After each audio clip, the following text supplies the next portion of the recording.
जय हिंद दोस्तों, राधे राधे। दीप ध्वज एकेडमी में आप सभी का स्वागत है। ठीक है, उम्मीद कर रहे होंगे आप सब बहुत अच्छी तरह से पढ़ रहे होंगे, आप सब बहुत स्वस्थ होंगे। ठीक है, इसी के क्रम में हम आज समझने वाले हैं प्रमुख बौद्ध संगीतियाँ। ठीक है, जहाँ से कई प्रकार के एग्जामों में यहाँ से सवाल पूछे गए हैं। ठीक है, देखिए एक पंक्तियां हैं कि कुछ मुक्तक ढूंढेंगे कुछ चंद ढूंढेंगे, कि कुछ मुक्तक ढूंढेंगे कुछ चंद ढूंढेंगे, जो जीवन का सच्चा है वो आनंद ढूंढेंगे, जो जीवन का सच्चा है वो आनंद ढूंढेंगे, जिस्म की मोहब्बत में जो सब कुछ उतार चुके हैं वो आज नहीं तो कल प्रेमानंद ढूंढेंगे। चलिए दोस्तों, आज हम समझने वाले हैं प्रमुख बौद्ध संगीतियाँ। देखिए यहाँ से सवाल पूछे जाते हैं कि प्रथम बौद्ध संगीति, ठीक है, दूसरा बौद्ध संगीति, मूलतः समझेंगे इसमें 4 बौद्ध संगीतियाँ हुआ। ठीक है, आप इसे ऐसे याद रखेंगे ट्रिक के माध्यम से।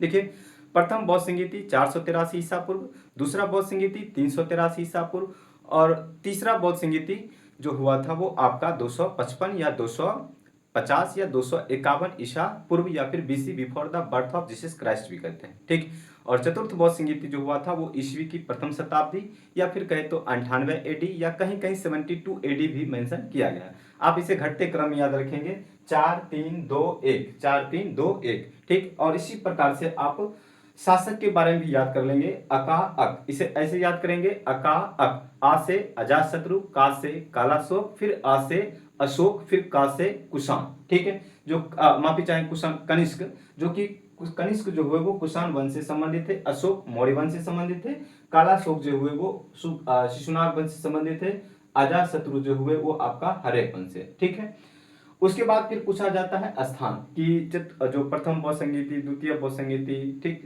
तृतीय बौद्ध संगीति और चतुर्थ बौद्ध संगीति के स्थान पूछे जाते हैं। तो जो प्रथम बौद्ध संगीति जो आयोजन किया गया वो राजगिरी में, ठीक है, दूसरा वैशाली, तीसरा पाटलिपुत्र और चतुर्थ कुंडलवन में। ऐसे भी याद रख सकते हैं, रा वै पा कु, रा वै पा कु। तो रा से राजगिरी, वै से वैशाली, पा से पाटलिपुत्र, का से कुंडलवन।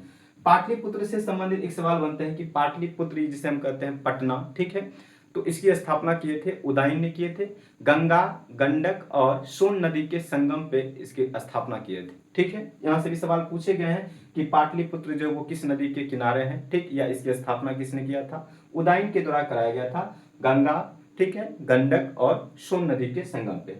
फिर अध्यक्षता पूछते हैं, तो अध्यक्षता की अगर हम बात करेंगे तो प्रथम बौद्ध संगीति की जो अध्यक्षता की वो महाकश्यप, दूसरा शवाकामी या सर्वकामी कहते हैं, और तीसरा अगर हम बात करेंगे तो मोगलीपुत्तिस, ठीक, और चतुर्थ जो की बात करेंगे वसुमित्र या अश्वघोष। वसुमित्र इसकी अध्यक्षता कर रहे थे, जबकि अश्वघोष इनका उपाध्यक्ष थे। ठीक है, चतुर्थ बौद्ध संगीति के बाद बौद्ध धर्म 2 भागों में टूट गया, हीनयान और महायान में। ठीक है, देखिए प्रथम बौद्ध संगीति में कुछ महत्वपूर्ण कार्य हुआ, इनके बारे में हम पढ़ेंगे, यहाँ से सवाल पूछे गए। जैसे कि आप जानते हैं कि प्रथम बौद्ध संगीति के दौरान जो कुछ पुस्तकें का संकलन कराया गया, जिसमें आप पढ़ेंगे सूत पिटक और विनय पिटक। तो सूत पिटक और विनय पिटक के क्या है, इनके बारे में पढ़ेंगे। देखिए सूत पिटक का जो संकलन कराया गया वो आनंद के द्वारा कराया गया, जबकि विनय पिटक का जो संकलन कराया गया वो उपाली के द्वारा कराया गया। ठीक है, अब विनय पिटक है क्या, तो विनय पिटक में जो बौद्ध भिक्षु होते हैं, बौद्ध भिक्षुओं के लिए आचार संहिता एवं नियमों का संकलन किया गया है। ठीक,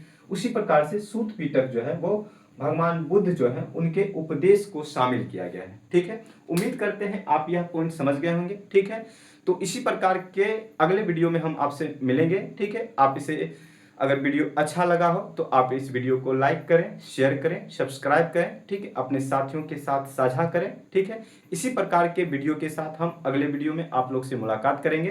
ठीक है, तब तक के लिए आप अपने स्वास्थ्य का ख्याल रखें। ठीक है, आप सभी को बहुत बहुत धन्यवाद।